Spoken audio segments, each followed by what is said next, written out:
ये कौन सा क्लास है? कौन सा क्लास है ये?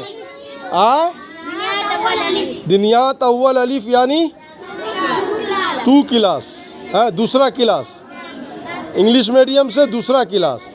और दिनियात अव्वल अलिफ सेशन अलिफ और टू क्लास। ठीक है, पढ़ो।